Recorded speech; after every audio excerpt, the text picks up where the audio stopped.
What's unfolding on streets across the United States right now is unlike anything we've seen in recent memory. From Chicago to Los Angeles, stepped-up immigration enforcement has reshaped entire neighborhoods, emptied out businesses, and left families living with a constant sense of dread. But is this sweeping crackdown actually accomplishing its goals? Or is it tearing apart the social fabric of American communities? Stay with me, because what I'm about to show you from Chicago will challenge you, no matter where you stand on this issue. Welcome back to U.S. Visa Updates, your go-to channel for in-depth coverage of what's happening in American immigration. I'm your host, and today we're unpacking one of the most controversial and consequential stories of this administration. We're heading straight into Chicago, a city that has become a symbol of how President Trump's immigration enforcement strategy is changing everyday life. This isn't about scoring political points. It's about real people, real neighborhoods, real businesses, and the very real consequences they're living with right now. Whether you're an immigrant, a visa holder, or simply someone trying to understand what's really happening in America, you need to see this. So make sure you're subscribed and that notifications are turned on. The information you hear on this channel could literally shape the decisions you make for yourself and your family. Let's rewind and talk about how we got here. For the past year, I've been tracking President Trump's immigration agenda in detail. Every major policy change, every high-profile enforcement operation, and the ripple effects in communities large and small. What we've watched unfold amounts to a fundamental overhaul of how immigration laws are enforced in the United States.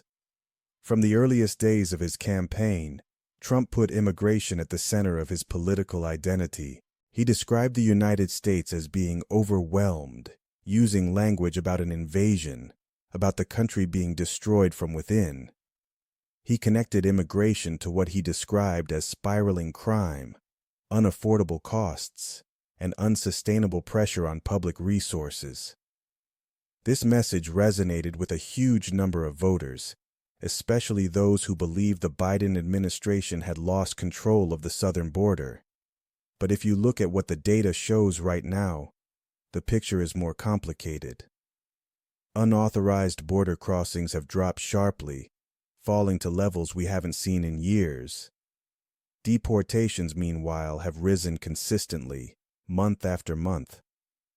And on top of that, many existing legal pathways to immigrate or seek protection in the United States have been narrowed, suspended, or closed off entirely.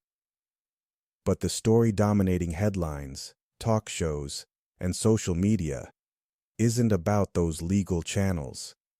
It's about the kind of enforcement you can see and feel. And nowhere is that more visible than in big cities like Chicago. That's what brought me there. I wanted to see firsthand how these policies look and feel on the ground, not just in press releases or political speeches. What I found was far more layered and complex than any quick TV segment or viral clip can capture. Let's start with the political backdrop. Immigration was arguably the defining issue that helped Trump win the 2024 election.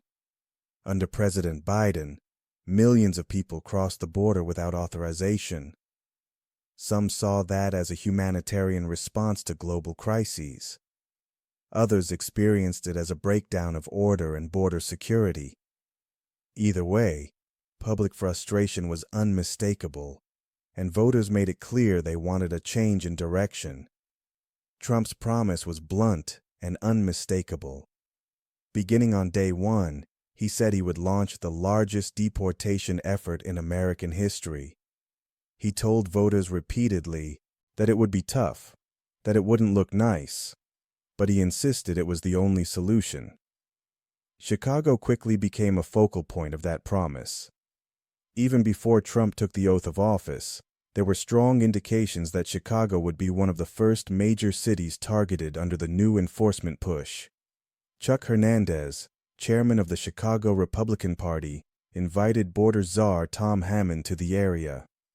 Together, they delivered a very direct message. The effort would begin right there in Chicago.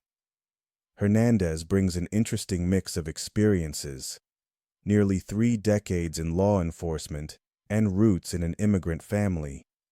He emphasizes that he supports immigrants, but he also repeats what he views as a core principle. The government must know who is entering the country. Once Trump was officially sworn in, events escalated quickly. ICE, Immigration and Customs Enforcement, ramped up operations nationwide. Raids became more frequent and more visible. At the same time, protests grew, led by activists, faith groups, and ordinary residents determined to push back, or at least bear witness. The numbers give you a sense of the scale. By mid-December, according to official ICE figures, more than 450,000 people had been deported. Think about that for a moment. That's similar to deporting the entire population of a substantial American city within a single year. Then, in September, the Department of Homeland Security launched a focus campaign in Chicago called Operation Midway Blitz. This operation marked a significant tactical shift. The Border Patrol, an agency that has traditionally worked almost exclusively along the border, was sent into the interior of the country to lead enforcement. The Chicago operation fell under the command of Greg Bovino, and what followed sent shockwaves through immigrant neighborhoods. Agents fanned out through Latino areas, going block by block in search of people they believed were in the country without authorization. The methods they used quickly became the subject of intense controversy. Witnesses and advocacy groups accused officers of using heavily militarized tactics, not only in apprehending migrants, but also in responding to counter-protesters who came to observe or object to the raids. When confronted with these accounts, federal officials defended what they were doing. They insisted their personnel were acting within the law and within ethical and moral bounds, whether in Chicago, Los Angeles, or any other city. Here's where the debate gets even more tangled. Many Americans, including plenty who favor enforcement, say they want a more selective approach. Their position is, focus resources on people who commit serious crimes. Deport those individuals, but don't treat every undocumented person the same. Allow those who are working, raising families, and contributing to stay.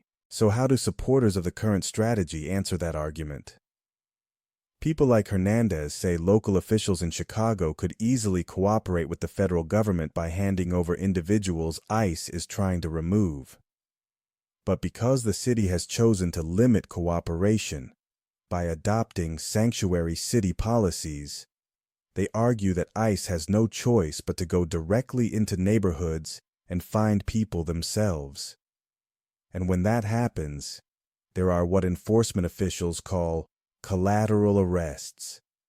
In other words, people who aren't the primary targets and who might have no criminal record at all get swept up in the same operation simply because they are present and undocumented. Republican leaders say Democratic politicians are intentionally defying federal authority, and that this defiance is what has led to a more chaotic and disruptive dynamic on the ground. At the same time, they claim there are real benefits, that in areas where operations have been most concentrated, crime has dropped sharply. Chicago, of course, has long struggled with violent crime and has limited local law enforcement resources. Some enforcement advocates argue that any additional federal presence, whether focused on crime or immigration, ultimately helps stabilize dangerous neighborhoods. But to grasp what all of this really means, you have to leave the political talking points behind and walk through the neighborhoods themselves. Little Village is one of Chicago's largest Hispanic communities, and one of the areas most intensely targeted by immigration operations. The moment you step onto its streets, you can sense a different kind of atmosphere: anxious, watchful, heavy. Business owners feel it in their cash registers. I visited a local taqueria that has long served as a community hub. The owners told me that their sales have collapsed because so many regular customers are simply too afraid to go out. Imagine being so fearful of encountering immigration officers that you avoid stepping outside your front door. People aren't just skipping restaurants. They're cutting back on work, on errands, on normal daily routines. One owner noted that evenings are somewhat busier now because enforcement actions haven't typically been seen at night. Even so, overall revenue has still fallen dramatically, often by 30 to 40%. Other small businesses are reporting losses of up to 60%. When you're already operating with narrow profit margins, those kinds of drops don't just hurt. They threaten your survival. When I asked what it felt like when Border Patrol and ICE were actively visible in the area, the description was striking. It felt unreal, like footage from another country or a scene in a film. And part of why it felt so surreal is that this level of enforcement isn't uniform across the city. In many other parts of Chicago, residents say they haven't seen anything like this. People just a few miles away don't realize what's happening. The result is a city where different neighborhoods are living in totally different versions of reality at the same time. But residents in the targeted areas haven't just stood by. They've built grassroots alert networks. Volunteers distribute whistles. When someone spots ICE agents, they blow the whistles. Cars start honking, and an informal alarm system spreads through the streets. Rapid response teams track ICE vehicles, posting live updates on social media and messaging apps to let neighbors know which areas to avoid. As one resident told me, "We're all affected by this. It doesn't matter if we're immigrants or not. The whole neighborhood feels it." The economic impact reaches well beyond food and retail. A dramatic raid in September shook the entire city and permanently altered how many people viewed their own safety. The Department of Homeland Security filmed the operation and released footage of the raid on an apartment building. The images were jarring. A helicopter landing on the roof, heavily armed officers swarming the property, residents being escorted out in handcuffs. It looked like something out of a military documentary, not an ordinary residential block in Chicago. I went to Albany Park, another diverse neighborhood, to talk with property owners like Andrew Levin about what all this has meant for their tenants and their business. The moment I mentioned that helicopter raid, he knew exactly which one I meant. The video had spread rapidly throughout immigrant communities. Everyone was talking about it. Tenants started worrying that the same thing could happen where they live, that without warning, their building could be surrounded by federal agents in the middle of the night. The response was immediate and measurable. Many residents chose to remain inside unless absolutely necessary. At the same time, electronic rent payments climbed. People who used to pay in person began calling the office, making payments by phone with credit cards or bank transfers. Anything to avoid physically coming in. But this constant fear also brings real financial strain. Late or missed rent payments have increased as well. One reason is that workers aren't getting the same number of hours. Some employers are cutting shifts, either because business is down or because of heightened caution. Others are showing up less because they're afraid of being stopped or questioned on the way to work. A couple of missed days here and there add up quickly to less income. For landlords and property managers, this raises serious questions about their own ability to keep buildings maintained and meet mortgage and tax obligations. To fully understand the immigration story in Chicago, though, you also have to go back before Trump took office and look at tensions already simmering within communities of color. On Chicago's South Side, home to predominantly black neighborhoods, Residents were already wrestling with their own frustrations when the city opened a temporary migrant shelter there in 2023. Local coverage at the time showed anger and a sense of betrayal. Some longtime residents said they were fed up with what they described as disruptive behavior from a small number of asylum seekers. Others said they no longer felt secure walking around their own blocks. I sat down with Reverend Kenneth Phelps, who leads a nearby church, to talk about how his congregation experienced that moment. He explained that many of his members felt overlooked when the city suddenly mobilized resources for newly arrived migrants, resources they themselves had been requesting for years, without much response. He emphasized that the core issue, in his view, was not the migrants themselves, but how city officials handled the situation. There was little meaningful outreach to longtime residents, little effort to explain what was happening, or to involve them in planning. Decisions that would have major effects on the neighborhood were made without real consultation. Reverend Phelps talked honestly about the difficulty of holding two truths at once, recognizing that those arriving from other countries are in genuine distress, while also seeing that his own community, people who have endured decades of disinvestment, are also in deep need.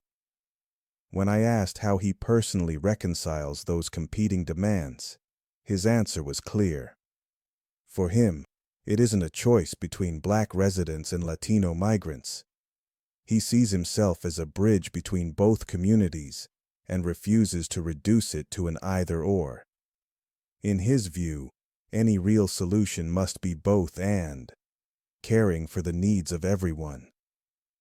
The shelter eventually shut down in May 2024, but the experience left a lasting mark on the neighborhood and on Phelps's congregation. One congregant I interviewed described an ongoing sense of unfairness.